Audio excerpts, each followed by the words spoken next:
Hi అండి, అందరికీ నమస్తే. అందరికీ గుడ్ మార్నింగ్. అందరూ ఎలా ఉన్నారండి? మేము చాలా చాలా బాగున్నాము. నేను ఇప్పుడైతే టేస్టీ పప్పు టమాటా కర్రీతో మీ ముందుకైతే వచ్చేసానండి. పప్పు టమాటా కర్రీ ఎలా చేస్తానో ఏంటో చూడండి. నేను ఏమేమి వేస్తున్నానో చాలా అబ్జర్వేషన్గా చూడండి. పప్పు టమాటా చాలా టేస్ట్గా ఉంటుందండి. మీ పిల్లలు అయితే అసలు వదలకుండా తింటారు. మా పిల్లలకైతే ఈరోజు లంచ్కి బాక్స్కి అయితే నేను పప్పు టమాటా పెట్టడానికి రెడీ చేస్తున్నానండి. ఇదిగోండి 2 చాయ్ గ్లాసులు పప్పు అయితే కడిగేసి పెట్టుకున్నాను. ఇందులోనే టమాటా వేసుకున్నాను. సరిగ్గా చూస్తున్నారా? ఉల్లిపాయ వేసుకున్నాను, కరివేపాకు, పచ్చిమిరపకాయలు వేసేసుకున్నానండి. తర్వాత వచ్చేసి ఇదిగోనండి 2 వంకాయలండి. 2 వంకాయలు కట్ చేసి పెట్టుకున్నాను. తర్వాత ఇదిగో జీలకర్ర పచ్చి జీలకర్రేనండి వేస్తున్నాను. 4 రెమ్మలండి. ఇదిగో 4 రెమ్మలు వెల్లుల్లిపాయలు అయితే వేసానండి. చూసారా? ఇదిగో ఇందులో అయితే వేసేస్తున్నాను. చాలా టేస్ట్గా ఉంటుందండి. ఎక్కడ స్కిప్ చేయొద్దు. పప్పు ఉడుకుతున్నప్పుడు ఖచ్చితంగా కరివేపాకు అయితే వేయండి, చాలా బాగుంటుంది. ఇదిగోనండి నేను టేస్ట్కి తగ్గ ఉప్పు అయితే వేసేసుకున్నాను. కొంతమంది అంటారు పప్పులో ఉప్పు వేస్తే ఉడకదంటారు. ఎందుకు ఉడకదండి? చాలా బాగా ఉడుకుతుంది. తర్వాత వచ్చేసి కొంచెం పసుపు అయితే చిటికెడు పసుపు అయితే వేసుకుంటున్నాను.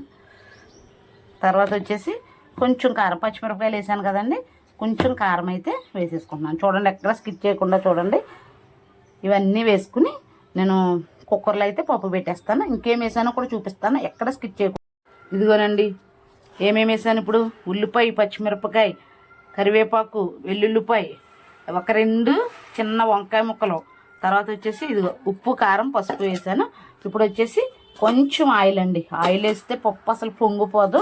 చాలామంది ఎక్కువ నీళ్ళు వేసేస్తారండి. ఎక్కువ నీళ్ళు వేసేస్తే పప్పు ఉడకదు.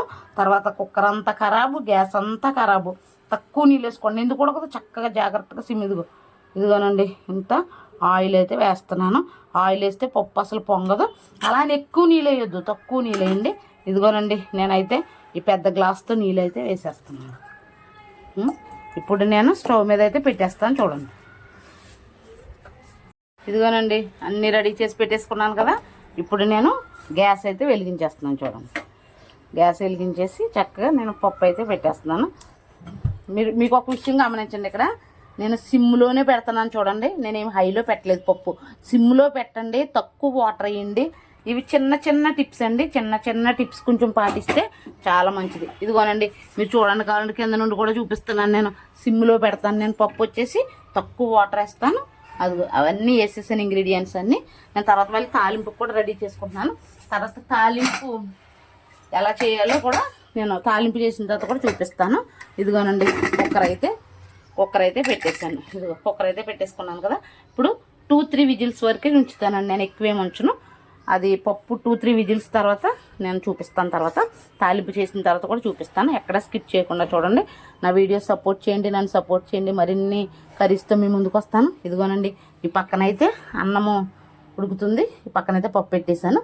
ఈ పప్పు అన్నం ఉడికేలోపు నేను ఇల్లు మాపు చేసుకుని నా పని కొంచెం చక్కబెట్టుకుని వచ్చేస్తాను. ఈలోపు 2 అయిపోతే అన్నం వంపేస్తాను, పప్పు తాలింపు వేసేస్తాను. ఓకేనా? పప్పు అయితే పెట్టేశాను, కుక్కర్ పెట్టేశాను.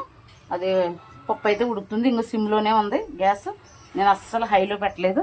ఇదిగోండి తాలింపుకి సంబంధించిన అన్నీ రెడీ చేసి పెట్టుకున్నాను. ఎండుమిరపకాయలు, కరివేపాకు, జీలకర్ర, ఆవాలు. ఇదిగోండి వెల్లుల్లిపాయలు అయితే ఇలా రెడీ చేసి పెట్టుకున్నాను. వెల్లుల్లిపాయలు ఎప్పుడైనా కొంచెం చిత్త కొట్టుకోవాలి, అయితే మొహం మీదకి వచ్చేసి కళ్ళు మీద పడిపోయే ప్రమాదం ఉంది. దాన్ని కొంచెం జాగ్రత్తగా చూసుకోవాలి. ఓకేనండి? నేను తాలింపు వేసేటప్పుడు మళ్ళీ చూపిస్తాను.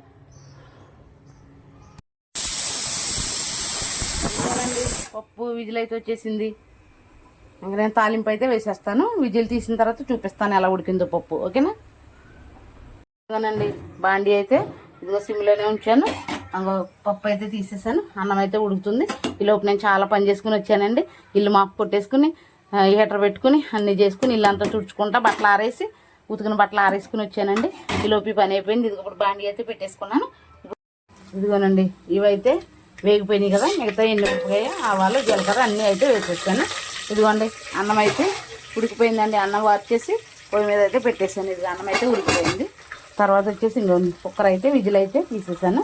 ఇప్పుడు పప్పు ఎలా ఉందో మీకు ఒక్కసారి చూపిస్తాను. చూసారా అండి పప్పు అయితే ఎలా ఉడికిపోయింది. ఇక్కడ అయితే తాలింపు అవుతుంది.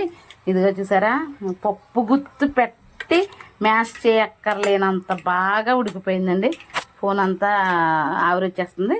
ఇదిగో చూడండి, పప్పు గుత్తు పెట్టి మ్యాష్, ఇదిగో చూసారా వెల్లుల్లిపాయ అయితే ఎలా ఉడికిపోయింది చూసారా, ఆ టేస్ట్ ఉంటుందండి. పిల్లలు ఏదైనా కర్రీలో వెల్లుల్లిపాయ అయితే పడేసేస్తారు కదండి, మనం ఎలా వేస్తే ఆ వెల్లుల్లిపాయ విటమిన్ కూడా మన పిల్లలకి వెళ్తుంది అన్నమాట. ఇదిగోండి పప్పు అయితే ఉడికిపోయింది. ఇదిగోనండి మన టేస్టీ పప్పు అయితే రెడీ అయిపోయింది. చూసారా ఎంత బాగా ఉడికిపోయిందో. తక్కువ నీళ్ళు వేసాను, చక్కగా అన్నీ వేసానండి. చాలా టేస్ట్గా ఉంటుంది పప్పు. ఎక్కడ స్కిప్ చేయకుండా చూసి మీరు కూడా ఇలా ట్రై చేసి ఎలా ఉందో కామెంట్ బాక్స్లో కామెంట్ అయితే పెట్టండి. ఓకేనండి, bye, see you tomorrow. Please share, subscribe, like. Okay.